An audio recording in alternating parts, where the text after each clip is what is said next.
श्रीमतीको कुरा सुनेर दाजुभाइको रिस गर्ने लोग्ने मान्छे, लोग्नेको कुरा सुनेर दिदीबहिनीको रिस गर्ने आइमाई मान्छे, त्यो पनि मान्छे हो। दाजुभाइ र दिदीबहिनीको सम्बन्ध भनेको चाहिँ नि पूर्व जन्ममा लेखेर ल्याएको हुन्छ।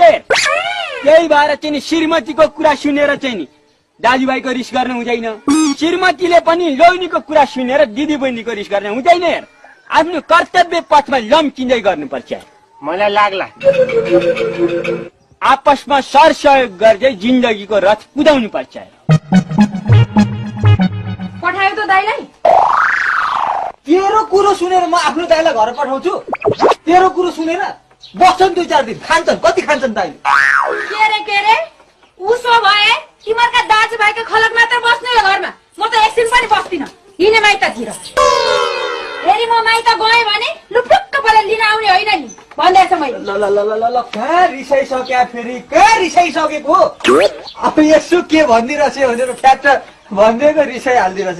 तँलाई मैले माइत पठाएर ती दाई भनाउँदालाई ल्याएर राख्छु, ती छुट्टिसकेको दाइलाई।